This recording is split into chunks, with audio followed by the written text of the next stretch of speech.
من الشیطان الرجیم بسم اللہ الرحمن الرحیم۔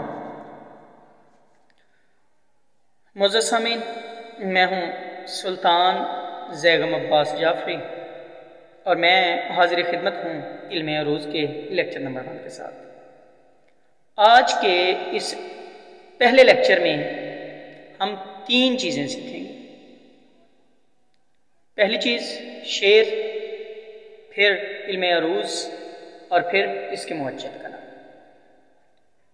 تو سب سے پہلے یہ علم عروض ہے کیا؟ علم عروض اصل میں عروض کے علم کو کہتے ہیں۔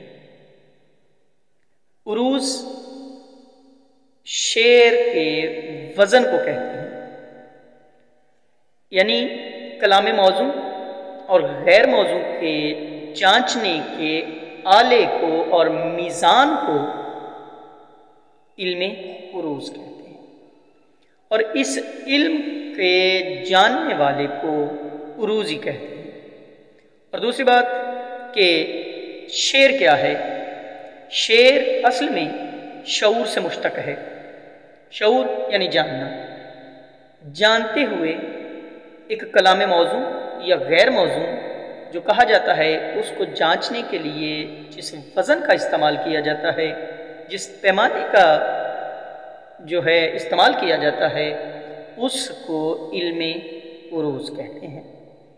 اور علم عروض جو ہے، اس کے بانی کچھ بندوں کا خیال ہے کہ علم عروض کے اختراع کا سیرا خلیل بن احمد بصری کے نام جاتا ہے، جو 100 ہجری یعنی کہ 100ویں ہجری صدی میں جو ہے وہ تشریف لائے، دنیا میں آئے، اور انہوں نے آ کے علم عروض جو ہے اس کو تقسیم کیا، اور اس کے بانی موجود ہیں۔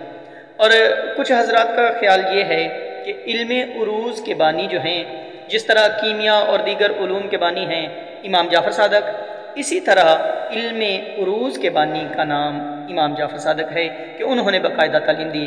القصہ مختصر، ہماری بحث یہ نہیں کہ علم عروض جو ہے امام جعفر صادق علیہ السلام نے دی یا خلیل بن احمد بصری نے۔ ہمارا لیکچر نمبر 1 اس کا اظہار جو ہے وہ ہم آغاز جو ہے اس بات سے کریں گے انشاءاللہ آئندہ آنے والی ویڈیوز میں کہ علم عروض ہے کیا۔ اس پہ مزید ہم جو ہیں علم تقسیم کریں گے۔ تو سب سے پہلے آج کے اس لیکچر میں ہم نے 3 چیزیں سیکھی۔ پہلے اس کے بانی جو ہیں خلیل بن احمد بصری اور امام جعفر صادق، ٹھیک ہے۔ دوسری چیز کہ یہ شعور سے مشتق ہے، شعر جو ہے، اور اس کا معنی جاننا ہے۔ تیسری چیز علم عروض جو ہے یہ موزوں اور غیر موزوں کلام کو جانچنے کے آلے پیمانے کا نام ہے، اور اس علم کو علم عروض کہتے ہیں اور اس کے جاننے والے کو عروضی کہتے ہیں۔ آج کے اس لیکچر نمبر 1 میں سلطان زیغم عباس جعفری کو اجازت دیجیے۔ اللہ حافظ۔